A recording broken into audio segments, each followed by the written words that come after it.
नमस्कार, हिमाचल बुलेटिन में आपका स्वागत है। कोरोना के खिलाफ जीतेंगे हम ये लड़ाई, टीका लगाने में ही है सबकी भलाई। 18 वर्ष से अधिक आयु के व्यक्ति टीकाकरण के लिए पंजीकरण करवाएं। पंजीकरण के लिए www.cowin.gov.in अथवा selfregistration.cowin.gov.in पर लॉगिन कर अपना मोबाइल नंबर दर्ज करें। मोबाइल पर प्राप्त OTP नंबर दर्ज करें और सत्यापित करें।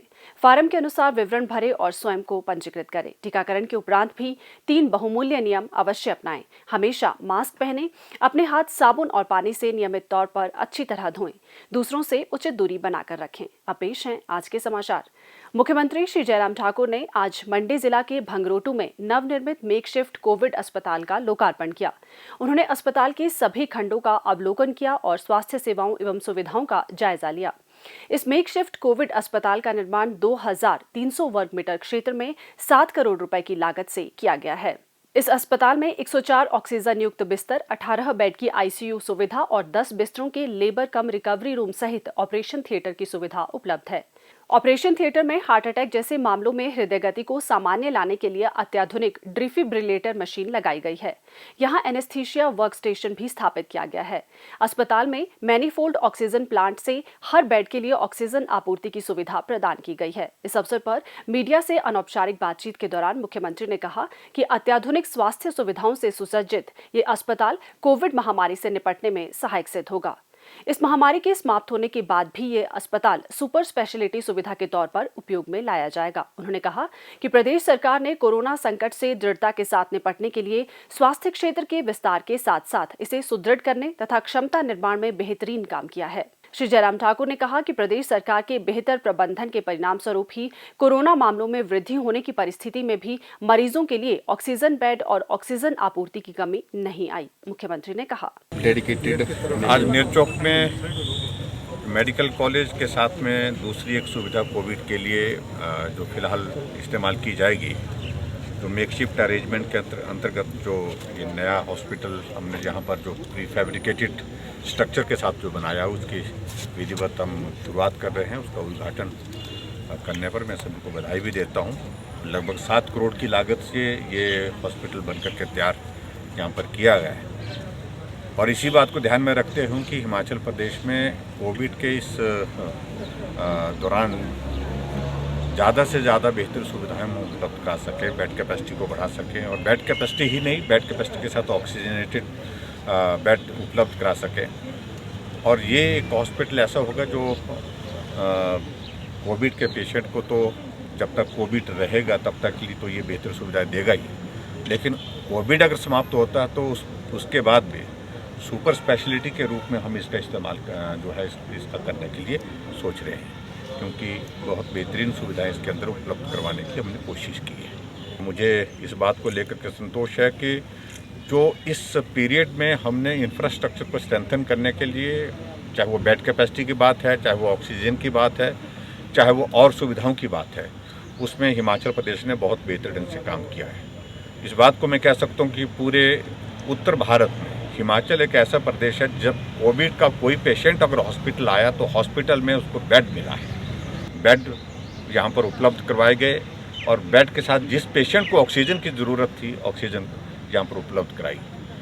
और हमने अभी इस दौरान जो है 8 PSA प्लांट हिमाचल प्रदेश में लगाए और लगभग 12 जो है हमारे और जो है पाइपलाइन में। हमारी ऑक्सीजन की स्टोरेज कैपेसिटी 25 मीट्रिक टन से ज़्यादा हो गई और केंद्र का मैं खासतौर से आदरणीय प्रधानमंत्री जी का आभार व्यक्त करना चाहूँगा कि उन्होंने पहले हमको हिमाचल प्रदेश के लिए 15 मीट्रिक टन का ऑक्सीजन का कोटा अलॉट किया था। बाद में हमने कहा इसको बढ़ाने की आवश्यकता है, 30 किया गया, 30 मीट्रिक टन से फिर हमने कहा और ज़्यादा बढ़ाने की ज़रूरत है और 40 मीट्रिक टन किया गया। 40 मीट्रिक टन हम हिमाचल प्रदेश में आज की तारीख में ऑक्सीजन ले रहे हैं। मुख्यमंत्री श्री जयराम ठाकुर ने आज मंडी जिला में कोरोना की स्थिति और रोकथाम को लेकर किए प्रबंधों का जायजा लेने के लिए जिला प्रशासन और स्वास्थ्य विभाग के वरिष्ठ अधिकारियों के साथ श्री लाल बहादुर शास्त्री राजकीय चिकित्सा महाविद्यालय नेरचौक मंडी के सभागार में आयोजित बैठक की अध्यक्षता की। इस अवसर पर मुख्यमंत्री ने कोरोना की तीसरी लहर की आशंका के दृष्टिगत पूर्व तैयारी और क्षमता में वृद्धि करने के लिए आवश्यक दिशा निर्देश दिए। उन्होंने कहा कि कोरोना की तीसरी लहर से निपटने के लिए सटीक रणनीति एवं पूर्व तैयारी बहुत जरूरी है। ऐसी आशंका जताई जा रही है कि कोरोना की तीसरी लहर बच्चों को अधिक प्रभावित कर सकती है। इसे देखते हुए प्रदेश के बच्चों की स्वास्थ्य जरूरतों के अनुरूप सभी प्रबंध किए जा रहे हैं। पूर्व तैयारी के तौर पर आवश्यक स्वास्थ्य उपकरण और अन्य सुविधाओं का प्रबंध किया जा रहा है। श्री जयराम ठाकुर ने कहा कि प्रदेश में 45 से अधिक आयु वर्ग के लोगों के टीकाकरण का कार्य सुचारू रूप से चल रहा है। 15 जून के बाद प्रदेश में 18+ समूह के लिए फिर से वैक्सीन उपलब्ध हो जाएगी और टीकाकरण का कार्य तेज गति से चलता रहेगा। उन्होंने जिला में कोविड-19 से निपटने की तैयारियों को और पुख्ता करने तथा उपमंडलों में नागरिक अस्पतालों को कोविड प्रबंधन के लिए तैयार करने की दृष्टि से योजना बनाने को कहा। मुख्यमंत्री ने कहा, तीसरी वेव का जो जिक्र हो रहा है, हमने उसकी प्रेपरेशन के लिए भी कह दिया है कि कहाँ हम उस तरह से कहा जा रहा है कि जो थर्ड वेव होगी ये बच्चों को ज़्यादा प्रभावित करेगी और बच्चों को प्रभावित करेगी तो स्वाभाविक रूप से हमारी तैयारी उस तरह से होनी पड़ेगी उसके लिए, क्योंकि बहुत सारे पैरामीटर्स उस तरह के हैं बच्चों के हेल्थ के जो होते हैं, जो टेक्निकली जो है वो अलग तरह से उनको हैंडल करना पड़ेगा और उस तरह से जो भी हमको इक्विपमेंट की रिक्वायरमेंट है, इक्विपमेंट के साथ साथ में और चीज़ों को हमको तैयार करने के लिए उस तरह से करना पड़ेगा। उन बातों को लेकर के डिटेल चर्चा हुई है। अब लेते हैं एक ब्रेक और सुनते हैं ये संदेश। अरे भाई साहब, बिना मास्क लगाए कहाँ जा रहे हो? बाजार जा रहा हूँ सामान लेने। उसके लिए मास्क की क्या जरूरत है? अरे भाई, आपको मालूम नहीं है कोरोना कितना फैला हुआ है? अपना नहीं तो कम से कम अपने परिवार का तो ख्याल रखिए। ये लो, लगा लिया मास्क। ऐसे नहीं, ऐसे मास्क लगाने का कोई फायदा नहीं है। अपने नाक और मुंह को अच्छी तरह से ढको। हाँ, बिल्कुल ऐसे। आप जानते हैं ना कि कोरोना की दूसरी लहर कितनी खतरनाक है, तो ऐसे में आपका मास्क और भी सुरक्षित होना चाहिए। हाँ। सही मास्क पहने और घर पर भी मास्क का इस्तेमाल करें।